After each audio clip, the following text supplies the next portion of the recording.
I was still sitting in my car when I realized I hadn't taken a full breath in almost a minute. The envelope from the notary rested on my lap, heavy with the news that had just changed everything. My name is Linda Cole, 67 years old, retired legal secretary, widow of a man I still talk to in the quiet moments, and until today.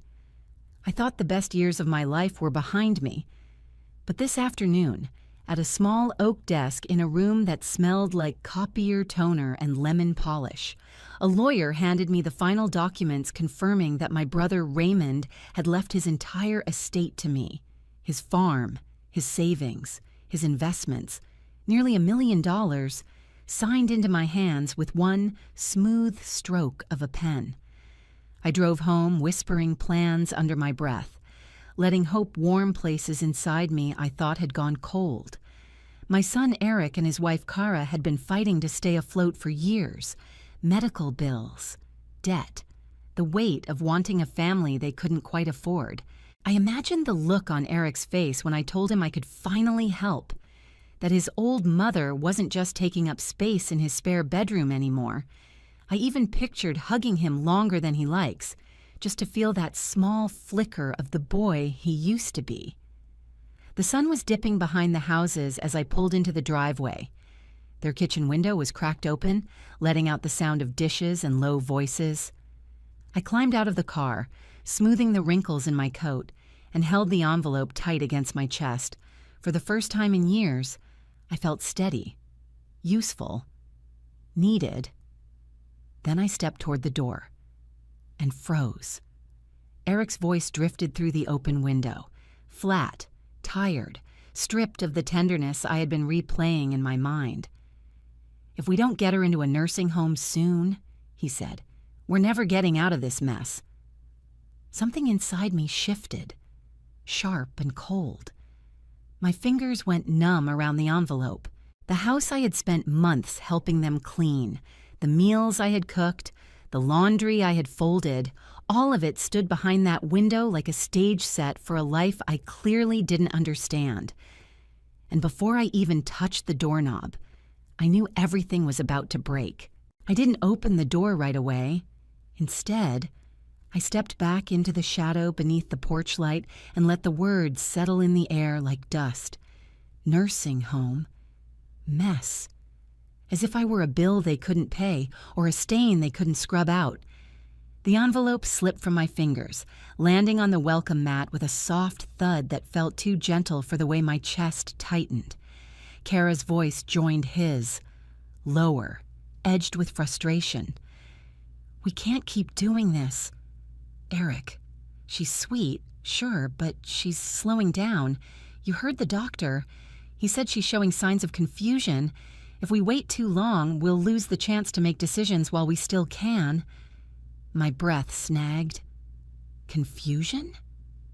The only thing I'd been confused about lately was how to make groceries last longer and whether I should keep pretending not to hear them arguing in the evenings. I pressed my palm against the siding of the house to steady myself.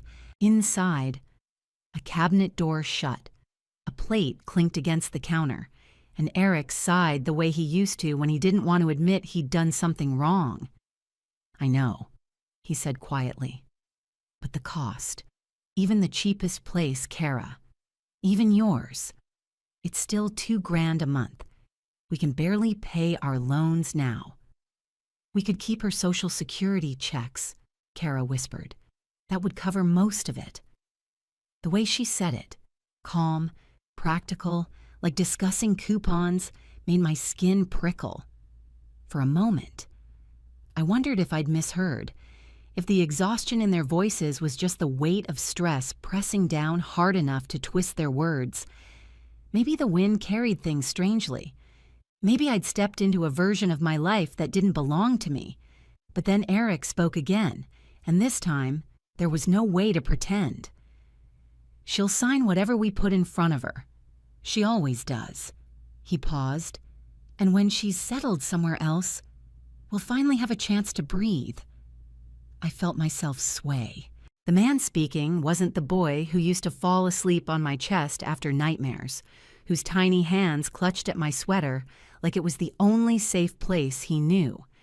This voice was controlled, resigned, as if he had already accepted that this was simply what children do with aging parents: shuffle them along like outdated furniture until the house feels bigger. I crouched down and picked up the envelope, brushing off a faint trace of dirt. The weight of it had changed. Moments ago, it had felt like hope. Now it pulsed in my hands like a reminder that maybe I had misunderstood everything: my place in this home, my worth to the people I loved most.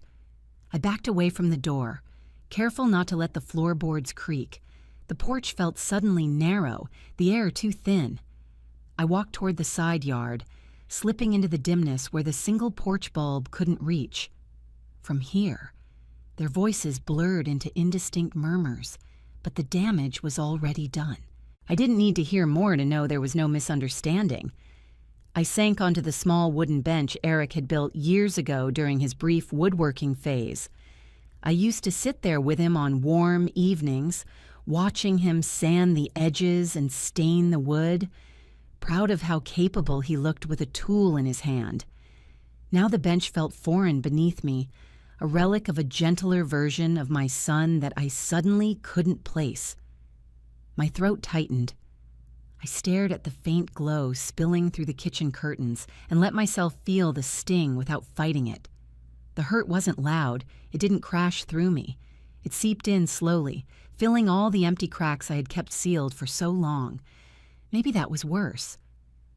I tried to recall the moments that had led us here, to this place where my own child could speak about me like a burden. There had been warning signs, little comments brushed aside, decisions made without asking me. I remembered Kara suggesting, with a smile too bright, that I let her organize my medication. I remembered Eric insisting he drive whenever we went somewhere, even when I knew the way better than he did. Small things. The kinds of things you tell yourself are done out of care. But care doesn't sound like that conversation inside my house. A gust of wind rustled the leaves of the maple tree overhead, scattering a few onto the lawn. I pulled my coat tighter around me. The temperature had dropped, but I couldn't tell if the chill running along my spine came from the cold air or the realization that my place in this family wasn't what I had believed. I stayed on that bench for a long time, listening to the muffled clatter of dishes and the hum of their conversation drifting toward a future they expected me not to be part of. Eventually, the porch light flicked off, plunging the yard into a deeper shade of blue, and in that quiet, with the night settling heavy around my shoulders, a thought surfaced, steady, startling, undeniable. If my son saw me as a burden, he had no idea what I was capable of carrying. I waited until the house had gone quiet before I stood from the bench. The cold had crept into my knees, stiffening them, but the numbness in my chest drew more of my attention. I walked around to the back door, easing it open like a guest who didn't want to intrude. The kitchen lights were off now, but the faint glow from the stovetop clock cast a soft green across the counters. My reflection shimmered in the microwave door, small, tired, and suddenly unfamiliar. I placed the envelope on the table gently, as though rough handling might wake the house. The silence pressed on my ears. I could still see the shape of the conversation lingering like smoke in the air, impossible to wave away. I'd imagined this home as a place of refuge, but now it felt like a waiting room in which my presence was tolerated only until someone called the next name. I turned toward the hallway, pausing when I heard a soft creak from upstairs. I held still, letting the quiet settle again, and continued to my room. Once inside, I closed the door and leaned against it, letting the darkness wrap around me. In the dim light from the street lamp outside, my small suitcase sat in the corner, half unzipped from the laundry I hadn't finished earlier. My life had shrunk into these little piles, socks folded in mismatched pairs, sweaters thinned at the elbows. I wondered what Eric and Kara truly saw when they looked at me now. A woman? A problem? A clock ticking too loudly? I sat on the edge of the bed and let the weight of the day sink in. The notary's office, the promise of a new beginning, the crushing blow of that overheard conversation. I pressed my fingertips to my temples, trying to steady my breath. For a moment, I felt foolish. How had I been so ready to give everything to someone who spoke of me like a bill he couldn't pay? But beneath the ache, something sturdier stirred. A memory, faint but firm. My husband, Robert, sitting across from me at our old kitchen table the night he taught me how to read a contract properly. "People tell you who they are in the fine print," he'd said, tapping the paragraph with his pen. "Most folks just never bother to look closely." Maybe I hadn't looked closely at Eric in a long time. The next morning, I rose early. The house still slept. I moved quietly, slipping into my coat and gathering the envelope. I walked to the corner of the neighborhood, where the bus stop sat under a leaning street lamp. The cold air bit at my cheeks, but the walk helped push thoughts into order. There was someone I needed to see, someone who had known me longer than Eric had been alive. The bus took me downtown, past familiar storefronts, a bakery I used to visit with my husband, the bank I no longer had reason to enter. When I stepped off at Main Street, the wind chased crisp leaves along the sidewalk. I crossed to a brick building with a brass door plate that read, "Henson and Clark, Attorneys at Law." Inside, the air smelled of paper, polished wood, and the faint citrus of furniture polish. The receptionist looked up, surprised to see me back so soon. "Mrs. Cole? Did you forget something yesterday?" "No," I said, my voice steady. "But I need to speak to Mr. Henson. It's important." He ushered me in within minutes. The old lawyer rose from behind his desk, adjusting his glasses. "Linda," he said warmly, "I didn't expect you today. Everything all right with the documents?" I closed the door behind me before answering. "Everything with the documents is fine," I said. "It's the people around them I'm worried about." He gestured for me to sit, concern etching into his features. I told him what I had overheard. Not every word, some were too painful to repeat out loud, but enough for him to understand. He listened, elbows on the desk, fingers steepled the way my husband used to when he was thinking things through. When I finished, silence settled between us. Then he let out a slow breath. "I'm very sorry, Linda, but you did the right thing coming here. If they're planning to pressure you into signing away authority, we need to put protections in place immediately." My heart lifted a fraction. "What kind of protections?" He explained. "A new trust, one that made my wishes legally firm. A durable healthcare proxy, assigned to someone I trusted, not Eric. Clear language preventing any guardianship petition without multiple medical evaluations." I listened carefully, letting each piece lock into place inside me like puzzle corners clicking together. "And the assets?" I asked quietly. "If I wanted them to go somewhere Eric couldn't touch?" "That's entirely your decision," he said. "We can ensure every cent follows your instructions." A warmth bloomed in my chest, not the soft, hopeful warmth from yesterday, but something steadier, like the heat rising from a banked fire. I realized I wasn't powerless. I had simply forgotten where my power lived. We spent over an hour reviewing papers, drafting new ones, setting dates for signatures.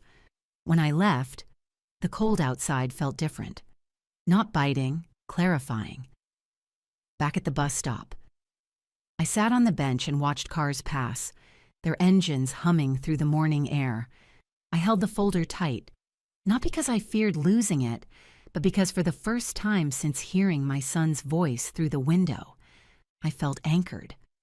Eric believed he could decide my future for me. He had no idea I was already writing it myself. The ride back home felt longer than usual. Maybe it was the weight of what I now carried, not the documents themselves, but the truth sitting under my ribs like a stone. When I stepped off the bus, the sky hung low with gray clouds, the kind that promised snow if the wind shifted just right. I tightened my coat and walked the final blocks to the house, rehearsing the silence I would wear when I went inside. Eric's car was already in the driveway. He must have left work early. My stomach fluttered with an old reflex, some mixture of worry and the hope that he might greet me kindly, the way he did when he was younger. But the memory of his voice through the kitchen window washed over me, steadying my steps. Inside. I found him at the dining table with a stack of papers spread out before him. Kara stood behind his chair, arms folded, chewing on her thumbnail.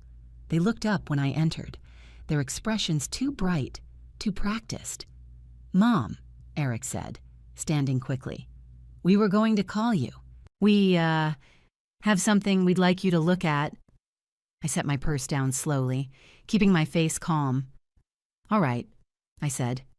"What is it?" He slid a document toward me. "Just some forms that could make things easier," he began. "For bills, medical stuff, you know. If anything ever happened." Power of attorney, bold across the top. My husband's voice echoed in my mind. People tell you who they are in the fine print. I let my fingertips rest on the page, feeling the faint texture of the printer ink, then looked up at my son. His eyes wouldn't quite meet mine. "What made you think I'd need this?" I asked. His jaw tightened. "It's not that you need it," he said, forcing a light tone. "It's just proactive, responsible. Plenty of people your age do this," Kara chimed in, her voice soft but too controlled. "We want you to be safe, Linda. If there's ever an emergency, Eric should be able to make decisions quickly." I studied her face. She had dark circles under her eyes, exhaustion etched into her features. But beneath the worry was something harder, urgency, maybe even desperation. They were drowning financially, and they saw me as the nearest life raft. I lifted the first page of the packet. The legal language was familiar. Decades working in a law office had trained me to read through the polite cover words, into the teeth beneath, granting full authority, access to accounts, ability to sell assets, control over medical decisions. I set the paper back down. "I'll need Mr. Henson to look this over," I said. Eric's head snapped up. "Why?" The word shot out sharper than he intended. Kara placed a hand on his shoulder, but he didn't soften. "Mom, it's standard. You don't need a lawyer for this." "I prefer it," I replied simply. "Old habits." A flicker of irritation crossed his face, or maybe worry. I wasn't sure which, but I saw the truth behind his eyes. This wasn't about protecting me. It was about securing something for them. He tried again, lowering his voice. "Can we talk about this privately, without lawyers and paperwork making it complicated?" I shook my head gently. "No, sweetheart. Some things should be done carefully." The endearment slipped out by instinct, but it tasted strange in my mouth now. Unfamiliar. Eric didn't respond. His shoulders sagged, and he sank back into his chair. Kara stared at the floor. I gathered the envelope of Raymond's documents from my purse and held it close, not to show them, but to remind myself what choices I still had. The house felt smaller than ever, as if the walls themselves had listened to every word and were waiting for my reaction. "Dinner's in the fridge," Kara said finally, her voice tight. "We didn't know when you'd be home." I nodded. "Thank you." Then I walked to my room, closing the door softly behind me. Inside the dim light, I exhaled for what felt like the first time since entering the house. The folder lay on my lap as I sat on the edge of the bed, and a new thought took shape, sharp but calm. If they wanted authority over my life, they were already too late. I would finish what I had begun at Henson's office. I would write my future cleanly, without their hands hovering over the ink. And when the moment came to reveal the truth, I would be the one holding the pen. The next week unfolded with a strange, slow tension, like the air in the house had thickened while no one acknowledged it. I moved quietly through each day, careful with my steps, careful with my breath, watching Eric and Kara watch me. They tried to act normal, but there was a stiffness in their voices now, a rehearsed sweetness that only sharpened my awareness. I didn't confront them, and they didn't press me. The silence between us became its own kind of language. By Thursday, all the documents Mr. Henson and I prepared were finalized and signed. The trust was complete. The sale date for the house was confirmed, and my plans to move to Raymond's farm were arranged in a way no one could undo. I felt strangely calm, anchored by the certainty of every choice. What remained was the final conversation, the one I knew would end the version of family we had been pretending to be. Friday evening. I cooked dinner, letting familiar motions guide my hands. Rosemary chicken, roasted potatoes, green beans with lemon zest. It smelled like the kind of night a family should enjoy together, which made the truth beneath it sting even more. When we sat, Eric thanked me stiffly. Kara avoided my eyes, refolding her napkin until the fabric curled. We ate in brittle silence. After a few minutes, I set my fork down and folded my hands. There's something we need to talk about. Eric straightened, alert. Kara froze. I watched the pulse flutter at her neck. I heard your conversation last week, I said quietly. Every word. Kara's hand flew to her mouth. Eric's eyes closed for half a second, long enough to reveal guilt before fear swept in to replace it. Mom, he began. No, I said, not this time. The room felt smaller as I continued, though my voice stayed steady. You talked about moving me into a nursing home, about using my checks, about how I'd sign anything you put in front of me. You spoke like I was already gone. Kara swallowed hard. We were overwhelmed. We didn't mean... You meant enough, I said. People don't consider options they'd never choose. Eric pushed his plate away. We're struggling, Mom. We were trying to figure out how to survive. It came out wrong. It came out honest, I replied. He flinched at that, shoulders curling inward like a boy caught stealing. So what now? He asked. You hate us? You're leaving? I don't hate you, I said softly. But I'm leaving. I reached into my purse and set a single paper between us, the moving notice confirming the house sale. Eric stared at it as though it were a joke he didn't understand. You sold the house? His voice cracked. Without telling us? Yes, I said. Because it's mine to sell, and because I won't stay where I'm seen as a burden. Kara's eyes filled, but the tears didn't change the truth sitting heavy between us. She whispered, Where will you go? To Raymond's farm, I answered. It's peaceful. It's mine. And I'll live there with the dignity I intend to keep. Eric stood abruptly, hands clenched at his sides. Mom, please. We got carried away. We can fix this. No, I said gently. You can feel sorry. You can regret it. But you can't fix what you broke. He sank back into his chair, defeated. Kara wiped her cheek, unable to meet my gaze. I rose from the table, collecting my napkin. I loved you both, I said, more than you ever saw. But love cannot survive where dignity ends. That night, I packed the last of my belongings. When dawn came, I lifted my suitcase and walked down the hallway without looking back. Outside, the air was cold and clean. The sky hung in pale streaks of morning light, as if the world itself were opening a quiet door. I paused at the edge of the driveway, breathing in the crisp air, letting it fill the space where hurt had lived. Then I stepped forward, toward a life that, at last, belonged entirely to me.